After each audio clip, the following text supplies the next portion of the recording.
अस्सलाम वालेकुम। Welcome to my YouTube channel खौफनाक कहानियाँ विद माजिद। टाइटल और थंबनेल से आपने अंदाज़ा लगा लिया होगा कि स्टोरी किस बारे में है। चैनल पर नए आने वालों से गुजारिश है कि चैनल को सब्सक्राइब करें और बेल आइकन को प्रेस करें ताकि हमारी नई आने वाली वीडियो का नोटिफिकेशन आप तक पहुंच सके। हमारा भाई घर सांगड़ के करीब एक गांव में वाक़या है। वहाँ पक्की सड़क नहीं है, इसलिए बस से उतरकर तकरीबन 2.5-3 मील का फासला पैदल तय करना पड़ता है। ज़्यादा फासला ना होने की वजह से कोई सवारी भी नहीं जाती। ज़्यादातर मुसाफिरों के अजीज ही उन्हें लेने पहुंच जाते हैं। हम लोग वैगन के ज़रिए दिन के वक्त का सफ़र करना ज़्यादा पसंद करते थे और उसकी वाहिद वजह बरगद का एक पुराना दरख्त था जिसके बारे में खासी बदनाक बातें मशहूर थी। ऐनी गवाह जो कुछ बताते हैं उन्हें सुनकर तो कोई दिन के वक्त भी वहाँ से गुजरते हुए डर महसूस करता है। वहाँ के चौकीदार रहीम ने अपनी आंखों से वहाँ अजीब व गरीब मखलूक को दरख्त से उतरकर मुसाफिरों को परेशान करते देखा। उनकी चीखों पुकार पर रहीम बाबा दौड़ कर जाते तो कभी दरख्त की शाखों से लंबी लंबी टांगें लटकी दिखाई देती जो करीब से गुजरते मुसाफिरों को अपनी गिरफ्त में ले लेती, तो कभी दरख्त से आग के गोले मुसाफिरों के पास जाकर गिरते नजर आते।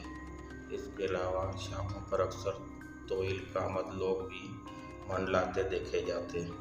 गर्द जितने मुंह उतनी बातें, मगर सच तो ये है कि हमने अपनी आंखों से कभी कुछ नहीं देखा। हमारा बचपन उन्हीं दरख्तों की छांव तले खेलते कूदते गुजरा। सईदा और सना मेरी बचपन की सहेलियां थी।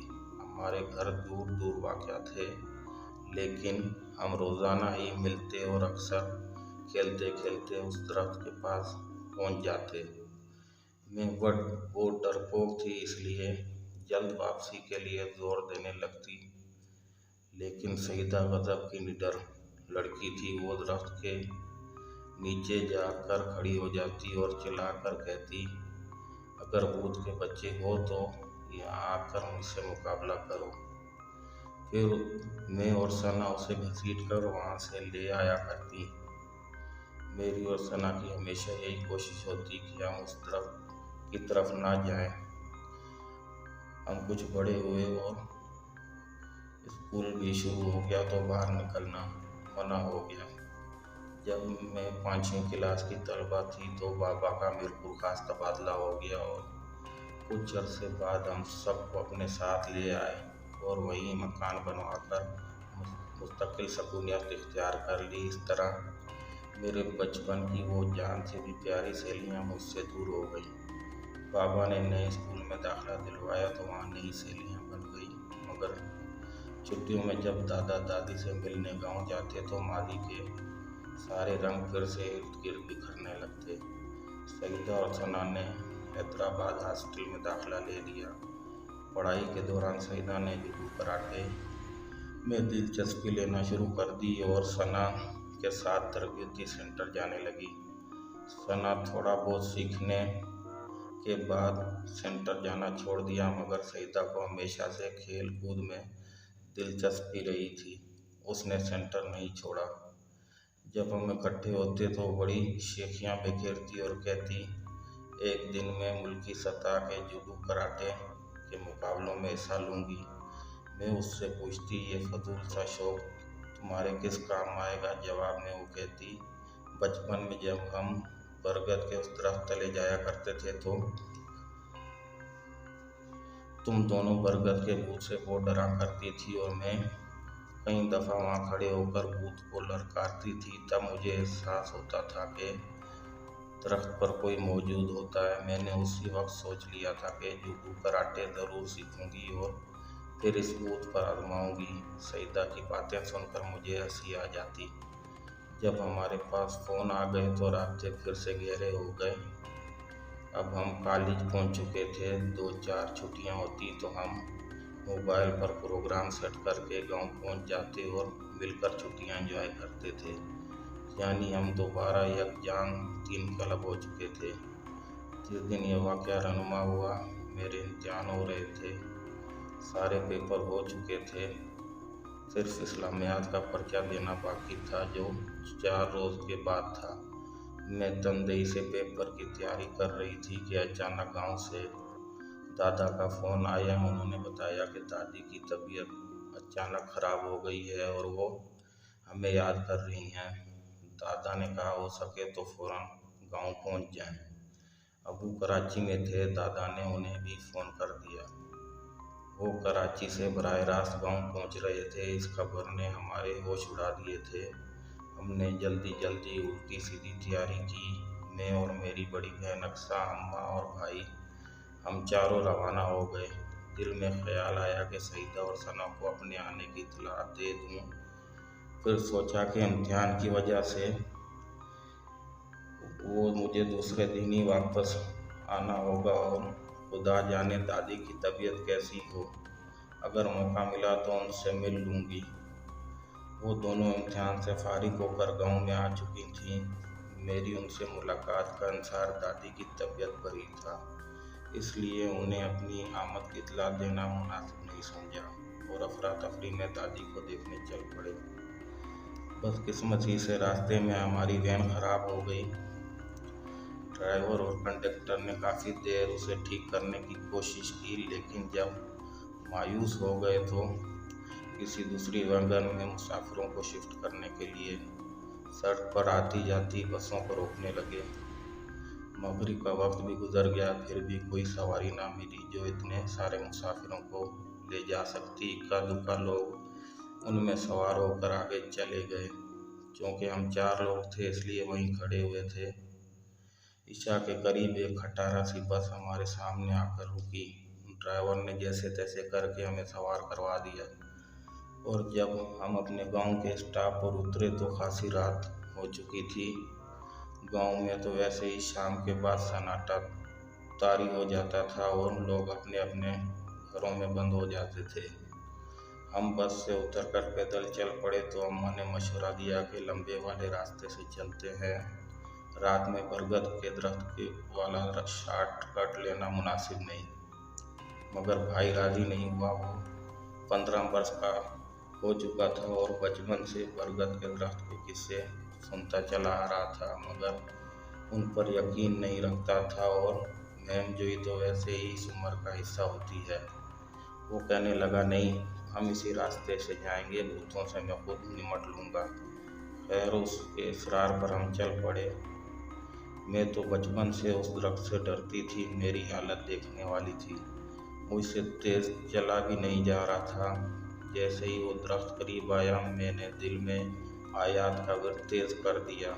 जब दरख्त से हमारा फासला बहुत कम रह गया तो अचानक अम्मा ने कहा, या अल्लाह खैर, ये कहकर वो रुक गईं। उस वक्त हमारी आंखों ने एक खौफनाक मंजर देखा। बरगद के दरख्त के पत्तों से अंगारे झड़ रहे थे और सिर्फ यही नहीं बल्कि उन अंगारों की रोशनी में शाखों की जगह लंबी लंबी टांगें इधर उधर झूल रही थी।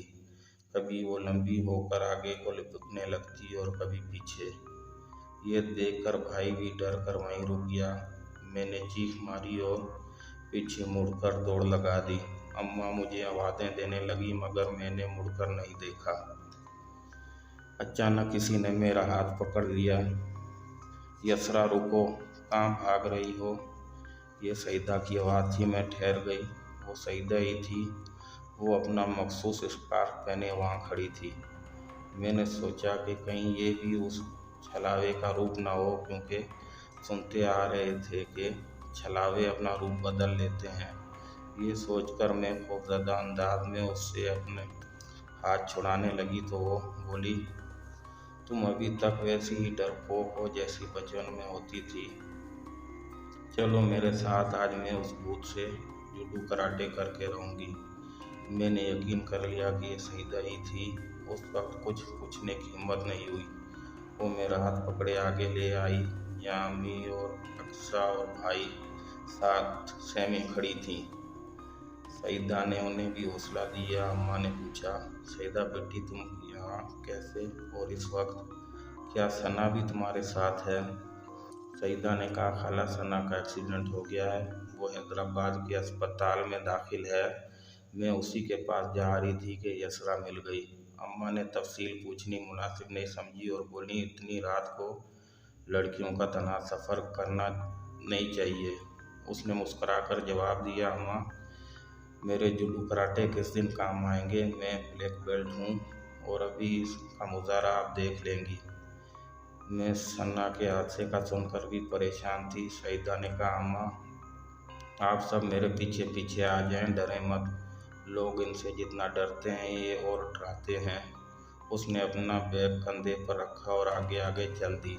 हम भी डरते कांपते उसके पीछे चलने लगे। हल्की चांदनी की वजह से इर्द गिर्द का माहौल धुंधला नहीं था। दरख्त से अंगारों की बारिश कभी रुक जाती, कभी तेज होने लगती। रोशनी में वो लंबी टांगें कभी गायब हो जाती और कभी वाज़िया दिखाई देने लगती थी। इस दहशतनाक माहौल में सईदा बड़े हौसले से लंबे लंबे डाक भरती हमारे आगे चल रही थी। जब हम दरख्त के करीब आ गए तो वहाँ हमने 3 ओलिए देखे। सईदा जो सबसे आगे थी वहीं रुक गई और बोली, तुम चले जाओ, मैं इनसे निमट कर आऊँगी। ये कहकर उसने जुडो कराटे का पोज मारा तो खौफजदा न होने के बावजूद मुझे हंसी आने लगी। अम्मी ने उसे मना किया मगर वो नहीं मानी और सख्ती से कहा, मैं जो कह रही हूँ उस पर अमल करें।